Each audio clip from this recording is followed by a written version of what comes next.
Hi everyone, I am Dr. Samrat Zankar from Pune. Here I am with my YT180 challenge. I thank Dr. Pinak for nominating me. March 2020, nature has pressed the button pause. Whole world in lockdown, everyone stuck up at home with lot of uncertainty. Thanks for 4G technology which has given us opportunity to learn online from webinars and many online courses, of which I chosen to learn PowerPoint presentation skill which I was lacking and was interested to learn.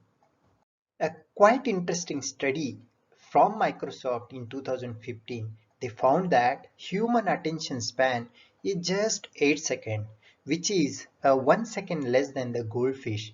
Means it is quite difficult for any presenter to get the attention of the audience in a conference room or in the webinar.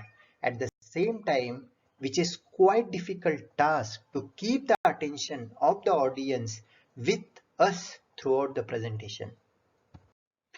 Creation of any medical presentation passed through three phases: researching of the content, designing of the slide deck, practicing and delivery of the presentation, of which phase 1 and phase 3 most of us do, but designing of the good slide deck is the key for good presentation. There are n number of principles are there for good PPT, of which 5 principles which were useful for me I would like to share in this video.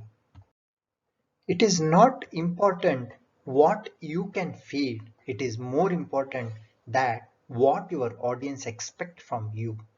Presentation is not like active reading on the computer, it's an passive consumption of the knowledge. When you stuff with lot of material on single slide, it will be overwhelmed for the audience. So here comes the first principle: we should avoid cognitive overload to the audience. We should break down the information into the logical chunk and try to give own slide for each chunk so that it will be easy to consume by the audience and will spend equal amount of time while presenting. A second rule is adding the clear headline to each of your slides, except where slide is self-explanatory. A good headline should be crisp and clear, no more than 2 lines longer, and visually distinct from the body content, and in fact the font also should be different from the body font. A distinct body should lead with a clear message is the third principle, and if we can't explain something, we should avoid putting on the slide.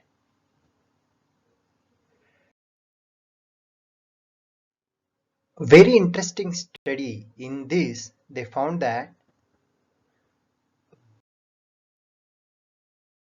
brain processes images 60,000 times faster than the text.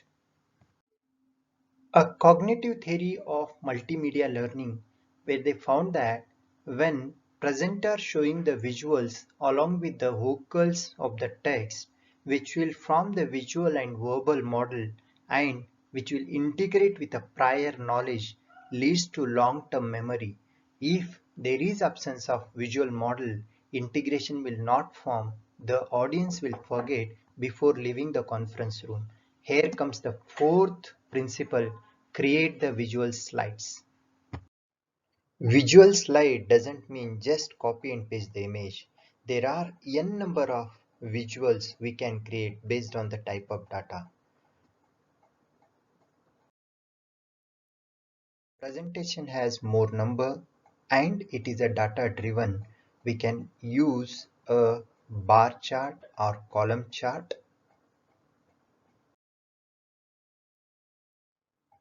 to compare the data across the category and rank. Pie charts usually used to show the relative share of the category in total.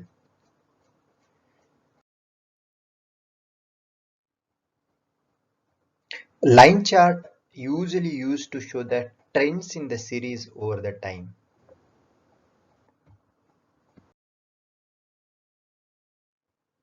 Infographics are used to present key but unrelated non-data driven numbers.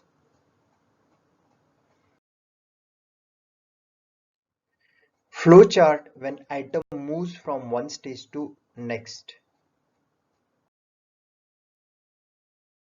Matrix chart when item are compared to each other.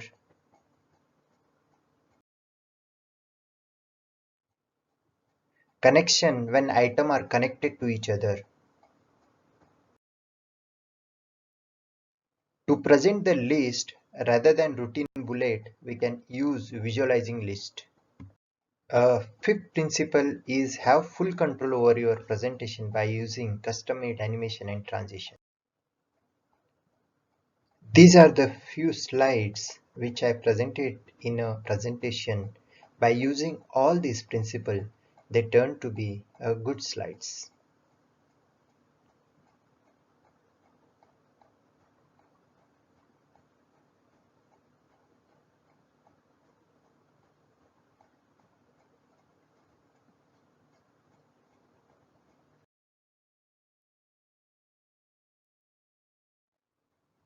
After all, like performing surgery is a skill which can be improved by learning and practicing. Same comes true when it comes to a PowerPoint presentation. Thank you for listening.